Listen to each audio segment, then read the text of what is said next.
बातमी ठाण्यातून आहे। वांगणीमध्ये 7 वर्षाच्या मुलाला सर्पदंश झाला। त्याच्या आई वडिलांनी तातडीने त्याला प्राथमिक आरोग्य केंद्रात दाखल केलं, मात्र तिथल्या कर्मचाऱ्यांनी मुलाची जबाबदारी झटकल्याचा आरोप हा केला जातोय।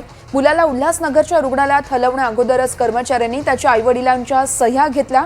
आमच्या मुलाचं काही बरं वाईट झाल्यास त्याला आम्ही जबाबदार असू असं त्यावरती लिहिलं आणि त्यावरती सह्या करण्यास कर्मचाऱ्यांनी भाग पाडलं। तसेच रुग्णवाहिका हवी असल्यास 1000 रुपये द्यावे लागतील अशी ही मागणी केली आहे। त्यामुळे प्राथमिक आरोग्य केंद्रातील डॉक्टरांची काही जबाबदारी नाहीये का असा प्रश्न यानंतर उपस्थित झालाय। सध्या मुलावरती उल्हासनगरच्या रुग्णालयात उपचार केले जात आहेत। आरोग्य केंद्रातील कर्मचाऱ्यांवर कारवाई करण्याची मागणीही केली जाते। वाघ बोल के 7 साल का एक बच्चा कल रात को 10 बजे सेंट्रल हॉस्पिटल में एडमिट किया गया था, वांगनी से रेफर।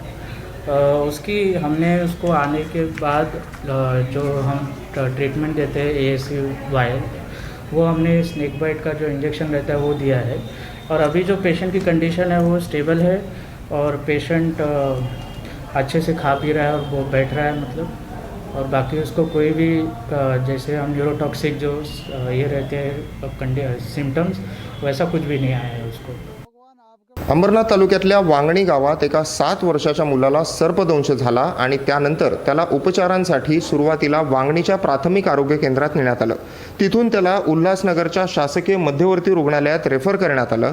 मात्र सर्वात धक्कादायक बाब म्हणजे ज्या वेळेस या मुलाला उल्हासनगरच्या शासकीय मध्यवर्ती रुग्णालयात पाठवण्याची प्रक्रिया सुरू करण्यात आली त्यावेळेस प्राथमिक आरोग्य केंद्र वांगणी इथल्या एका महिला कर्मचाऱ्यानं या मुलाच्या आईकडून अशा पद्धतीनं लिहून घेतलेलं आहे की पेशंटला आम्ही सेंट्रल हॉस्पिटलला संदर्भ सेवेसाठी पाठवत आहोत।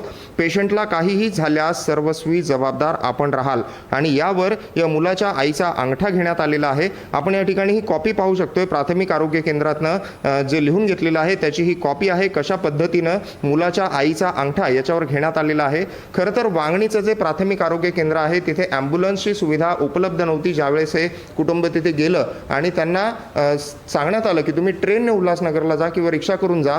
काय नेमकं घडलं आपल्यासोबत बोलण्यासाठी या मुलाचे वडील चंद्रकांत वाघ आहेत। कसा साप चावला आणि त्यानंतर नेमकं काय घडलं? साप चावला ते आम्हाला ते माहिती नाही। मुलगा गेला तर खेळायला नाल्यावरती, त्याच्यामुळे ते आपल्याला काय समजलं नाही आहे। आम्ही घरी होतो जेव्हा ते आमचं भावाचा जावई होता त्याने सांगितलं आम्हाला, तेव्हा माहिती झालं आम्हाला। मग नंतर तुम्ही कुठल्या हॉस्पिटलला घेऊन गेलात मुलाला आणि त्यानंतर काय नेमकं झालं? आपला 5 नंबर जो सरकारी हॉस्पिटल आहे तिथं घेऊन वांगणीला। आणि मग काय तिथून काय सांगितलं तुम्हाला?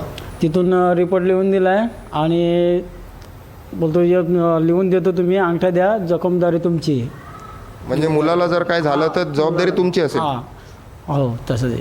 मग त्यांच्याकडे ॲम्ब्युलन्स वगैरे काय होती का? नव्हती तिथं। मग तुम्हाला काय सांगितलं, कसं जा? बोलतो येईल पण 11-12 वाजतील यायला। पैसे किती होतील?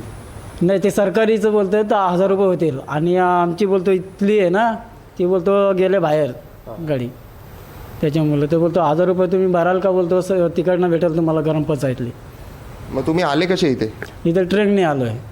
दुसरीकडे त्यांच्याकडे पैसे नसल्यामुळे अक्षरशः ते ट्रेनने दुसऱ्याकडून उसने पैसे घेऊन हे कुटुंब त्यांच्या मुलाला घेऊन ट्रेनने उल्हासनगरच्या शासकीय मध्यवर्ती रुग्णालयात आलं। आणि सर्वात धक्कादायक बाब ही आहे की ज्या वेळेस या कुटुंबाला या रुग्णालयात पाठवण्यासाठी तिथून सांगण्यात आलं प्राथमिक आरोग्य केंद्राकडून, त्यावेळेस त्यांच्याकडून लिहून घेण्यात आलं की मुलाला आम्ही तुम्हाला पुढे उपचारासाठी पाठवतोय, पण रस्त्यात जर तुमच्या मुलाला काही झालं तर सर्वस्वी जबाबदारी ही तुमची असेल।